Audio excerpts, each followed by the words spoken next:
sommes en émission à Saint-Julien-Châteuil aujourd'hui, donc enregistrement avec Eric et avec Samuel. Voilà. Écoute, on attend la suite, donc des gens qu'on va interviewer. Encore de belles rencontres. Ouais, comme d'habitude, c'est quand même super ce qu'on fait, c'est une émission qu'on adore, et puis pourvu que ça bouge. Pour que ça roule, et puis merci de nous suivre. Ouais, alors, des champignons, on va passer au sport. En fait, bon, c'est un sport aussi, hein, la recherche de champignons passe au marché. Bonjour François Richaud. Bonjour. Merci de nous accorder cette interview. Alors en fait, vous vous occupez d'une association qui s'appelle Chapteuil Sport Nature. Alors vous allez nous définir un petit peu ce qu'est Chapteuil Sport Nature. Tout d'abord, c'est une association qui a 11 ans. En fait, c'est des passionnés de course à pied, mais plus dans le côté nature, enfin sentier plus que route en fait. Voilà. Donc il y a 11 ans, on a mis ça en place. On était à peu près une vingtaine à démarrer l'activité. Et actuellement, au bout de la 11e année, on est 120 adhérents dans l'association. Ah oui. En sachant qu'on a les communes limitrophes qui sont associées on a beaucoup d'adhérents dans les communes limitrophes, donc on peut dire que c'est limite une association intercommunale. Oui, presque la communauté de communes quelque part. Oui, on a l'Entriac, Saint-Oustien, Saint-Pierre. Oui, on peut dire que c'est une communauté des communes. Et cette association, donc, elle a pris de l'ampleur au fil des années, et le but du jeu, c'était de vouloir créer un trail, donc une épreuve vraiment sportive importante sur Saint-Julien. Trail pour les non-initiés, c'est une course à pied, mais uniquement dans la nature, donc dans les sentiers, ou vraiment dans les non-sentiers, c'est-à-dire dans les endroits où personne n'est passé et où le coureur va découvrir vraiment des endroits particuliers. On parlait de champignons tout à l'heure, on voit souvent des champignons. Et des sangliers aussi. Ah oui. Alors comment ça se passe quand on croise un sanglier? Quand on croise un sanglier, on part à l'inverse de où il va, parce qu'on ne va pas avoir vraiment un compte direct. Voilà. Mais ça arrive souvent. Vous grimpez dans les arbres, non? Non, ça m'est jamais arrivé. Ça m'est jamais arrivé, mais des fois on se fait des petits coups d'adrénaline. Ah ouais, je pense quand même, parce que bon, ça peut faire combien de kilos un machin comme ça si vous foncez dessus? J'en ai vu un ce matin, mais qui n'a rien à voir avec le travail, en voiture, il devait faire plus de 100 kg. Ah oui, d'accord. Je l'ai vu passer à côté de ma voiture, c'était impressionnant. Ah ouais. Et c'est surtout quand il y a des bébés que c'est dangereux. Ouais, là, il était tout seul. Ah oui, le petit marcassin, oui. Il y a la maman protège. Des laits qui protègent les Ils marcassins. peuvent attaquer, ouais. Ah, Je ne suis pas un fin connaisseur, mais ils peuvent attaquer. D'accord.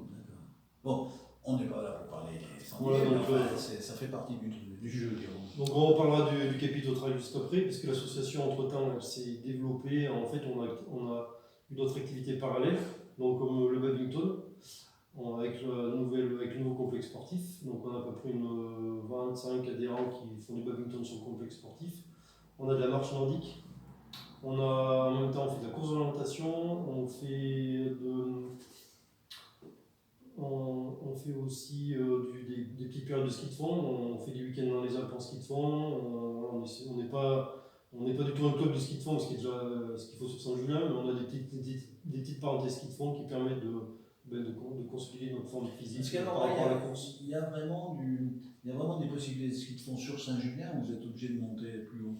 Non, sur Saint-Julien, il y a un club de ski de fond qui existe avec Oui, une quantité par entière, pour mais pour en faire, il faut monter sur le massif du Miguel D'accord. ou sur le massif du Médin. Les deux massifs, c'est des réunions de enneigement largement satisfaisants et qui ont permis à tous les heureux fondeurs de passer de bonnes saisons. Parce que le Mégal, il y a des chemins, vous faites quoi? Vous suivez des chemins? Le Mégal, il est damé, c'est par le sillon du c'est Mégal, damé. c'est damé et c'est réglementé, c'est payant.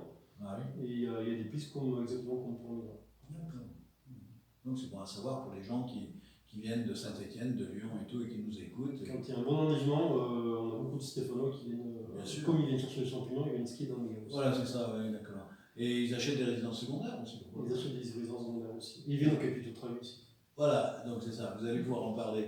Donc globalement, quand même, c'est quand même un groupe sportif, très sportif, parce que je pense que j'imagine faire du trail, il faut quand même y aller, quoi. Alors je dirais qu'on a différents niveaux. Moi je dirais que le mien c'est plutôt un niveau faible.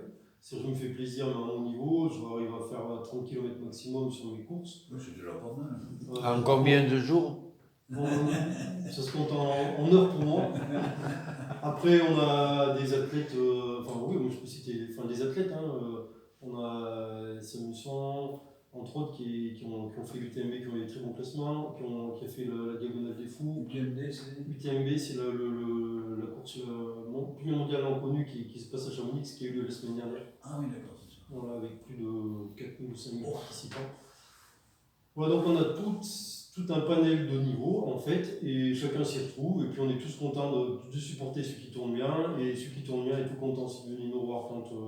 Voilà, donc c'est un peu ce qui fait cette force de cette association. Pour, Cohésion. Faire cette cohésion, et voilà.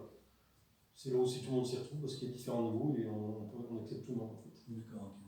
Alors sur l'année, un certain nombre de manifestations, mais surtout, Alors, sur l'année, toujours avant de parler de Capitaux Trail, sur l'année par exemple ce week-end on va faire un trail en Ardèche, on est 35 à partir. Ah oui, vous allez en Ardèche, ça ne vous fait pas peur d'aller en Ardèche? Non, on part 2 jours. Les Ardéchois, ils ont quand même un peu les yeux rouges, non? C'est pas, vous n'avez pas remarqué? C'est ça. Et les Ardéchois, ça se monte. On part 2 jours dans un camping, on ne sera pas bien malheureux. C'est le trail est 36 000 par rapport à la grotte Chauvedo en fait. Ils ont monté un trail il y a 2 ans, et cette année on est. Ça se passe où en Ardèche? C'est Vallon-Pont-d'Arc. Ah oui, d'accord. En On part Ardèche. de Vallon-Pont-d'Arc, on monte à la grotte Chauvedo. En Ardèche, à l'huile. Ouais, l'Ardèche Sud. Ouais, l'Ardèche du Sud. Voilà, et chaque année on essaie de faire des sorties. On va faire du ski de fond dans le massif du Vercors, on a été dans Sancy. En trail, on essaie d'en cibler 1 ou 2 dans l'année. Pareil, on était dans Sancy, on a été à Tueil aussi en Ardèche. Non, mais Sancy, ça fait une trotte un peu comme nous. C'est sur du week-end, donc on part, il faut 3 heures, tu vois. Ouais. Voilà, et on organise des courses d'orientation sur une journée entière. La semaine, on l'a fait dans le massif du Mézin, avec une partie dans l'Ardèche aussi. À Saint-Clément, pour ceux qui connaissent. Un petit peu à Saint-Clément avec les éoliennes, les copines. Non, une course d'orientation, comment ça se passe? Parce qu'on se dit, bon voilà, on part avec la boussole et puis on cherche. Une course d'orientation, il y a 2 types de courses d'orientation. Il y a la vraie carte d'orientation que met sur Saint-Julien, dans le massif dans les Bords d'Auterac ou sur le bord de Saint-Julien. C'est la vraie carte en fait, CO pure, sur lesquelles il y a des balises sur Saint-Julien qui sont prépositionnées. Donc ça sert à nos associations comme nous ou aux collégiens. Et donc on donne la carte et les gens ils vont par rapport à la carte, ils s'orientent avec une boussole, ils vont pointer la balise par rapport à l'endroit où elle se situe. Et celle dont je vous parle moi, c'est une représentation qui se fait sur une carte hygiène. Donc on prépositionne des balises sur une carte hygiène. Ce jour-là, on est parti dans du Diable, du site d'escalade, et on a fini à Saint-Clément. Donc on a fait toute l'arrêt sur Ardèche, il y a eu 12 km. Voilà, c'est un moyen de faire découvrir des paysages qu'on n'a pas tout l'habitude de voir. C'est presque l'orientation militaire. Là. C'est un petit côté militaire, mais c'est plutôt un côté ludique et surtout pour J'ai découvrir. rien contre les militaires. Hein. Attention que ce soit très clair. Hein. J'en suis un moi-même, donc. J'en suis un tout petit peu aussi en parlant. Ouais, ça. J'ai fait mon armée aussi comme tout le monde. Voilà, c'est ça. Mais oui, c'est un petit côté. Il faut savoir lire une carte. Ah bah oui. Avec les talwegs, etc. Les talwegs, les niveaux, les points de côté. C'est ça. Ouais, c'est tout un programme. Et donc le fameux Capitaux Trail. Le fameux Capitaux Trail qui a sa 11e édition cette année. Donc c'est le 26 et 27 octobre pour cette année, avec ça s'approche. Oui, et puis c'est en octobre, l'émission va être diffusée en octobre, donc ça tombe très bien. Voilà. Donc le 26, on démarre d'abord par le Capitaux Kids qui est au complexe sportif avec tous les enfants, avec une petite course à pied, de l'escalade sur le mur d'escalade extérieur ou intérieur selon la météo, de la course d'orientation sur le site du complexe, voilà, donc c'est pour les enfants. En même temps, on a la sortie encadrée par Manu Roux de marche nordique, donc c'est pour tous les marcheurs nordiques de la région. Ça, c'est le samedi après-midi à 14h, toujours du complexe sportif. C'est Emmanuel Roux, on l'a eu ce matin. Lui. Exactement, c'est le même. C'est le même. Il est partout ce type-là. Exactement. Voilà, c'est lui qui encadre cette discipline dans notre association, il fait partie de notre association. Vous allez voir beaucoup de gens que vous avez rencontrés, ils sont en train dans toutes les associations. Et donc voilà, Manu Roux ce jour-là. Et le lendemain matin, donc ça démarre à 8h par un 33 km. Sur le 33, au total on a 800 participants et sur le 33 on a à peu près 250. Donc pour ceux qui connaissent le secteur, c'est Combenoir, Monder. On traverse l'église de Monder, qui est en fait une salle polyvalente, avec un groupe de rock à l'intérieur et le ravitaillement, donc c'est assez petit clin d'œil, assez sympa.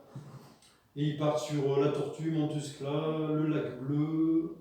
Bon là, ceux qui cheminent, je vois que vous cheminez dans votre tête, c'est exactement ça. Je suis. Et du lac Bleu, ils redescendent par Mégal, ils redescendent par la ferme du bien-être, qui s'appelle maintenant la ferme, qui est un restaurant, qui amène ses animateurs aussi. Et ils redescendent sur le complexe sportif. Voilà. Et combien d'heures pour 33 km? Le premier met 2h20. Oh. Le dernier va mettre 5 heures. Voilà. Mais par contre, c'est du. Tout ce que je vous ai dit, vous faisiez le tracé dans votre tête, mais vous ne le trouverez jamais, parce qu'en fait, la plupart des champs actuels sont fermés et on les rouvre uniquement pour la course. Ah, d'accord. Parce qu'il y a beaucoup de privés. Alors comment on fait pour les rouvrir en fait? C'est-à-dire... Il faut les redébroussailler, il faut enlever les clôtures quand c'est chez les agriculteurs. D'accord. Donc il faut des demandes d'accord et tout ça. Exactement, les demandes on les fait, sont déjà faites pour, au mois de mai, enfin 6 mois avant pour la préfecture et pour la mairie, et on rouvre tout ça d'ici, on va rouvrir tout ça d'ici un mois à peu près. D'accord, quel boulot. Ça c'est le 33.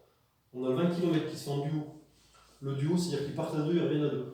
L'an dernier, on avait 120 duos, donc ça a très bien fonctionné. 240 personnes. Voilà, 240 personnes. C'est plus un côté un peu solidaire parce qu'on les fait monter en haut de. C'est bien calculé. On les fait monter en haut du Mont-Rouge, de Montchagny.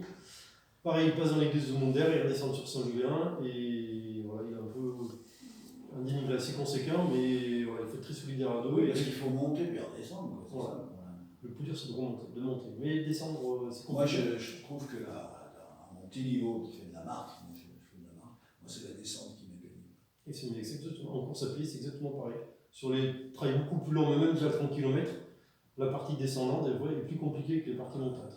Parce qu'en trail, des fois en montant, on marche en fait. Par rapport à la course terrestre, on peut se permettre de marcher. L'organisme ne nous permet pas de courir partout, et donc par contre la descente, on est obligé de courir. Au bout d'un moment, les muscles, c'est casse-gueule. Vraiment, les muscles travaillent d'une façon. Et puis on découvre des muscles qu'on n'a forcément pas toujours fait travailler. On descend quand c'est un peu long, c'est un peu compliqué. Les muscles postérieurs, de toute façon, automatiquement, ils s'entraînent un coup. Exactement. Oui, alors c'est assez énorme. Donc le 30 km, le 22 km il fait 20, c'est en duo, et il nous reste le 14. Le 14, donc celui qui part en dernier. Et donc lui, il fait le village de la vallée de Combenoir, le moulin de Guérin, le village de Munder, toujours dans l'église. Et retour par le Pierret en dessous de la faille, enfin tous des petits endroits bien sympathiques. Et retour par la ferme, et retour sur celui-là au complexe sportif. Voilà. L'ensemble de ces parcours font découvrir des endroits vraiment particuliers. Les gens ont du mal à trouver hors de cette course. On leur fait découvrir des petits coins secrets qu'on a. C'est un peu comme les coins de champignons. Et voilà, et à la fin, au total, l'an dernier, ça nous fait plus de 830 participants, en sachant que l'an dernier, on avait de la neige. Donc cette année, on va essayer de faire aussi bien. L'an dernier, c'était particulier, c'était les 10 ans, donc on avait une grosse communication en fait. Donc s'il n'y a pas de neige, ça serait bien. On en est sans neige, on va prendre bien. Alors, moi, j'aimerais connaître le rapport entre ces manifestations et l'écologie. Alors, c'est une très bonne question. On est en train d'y travailler. Merci de l'avoir posé.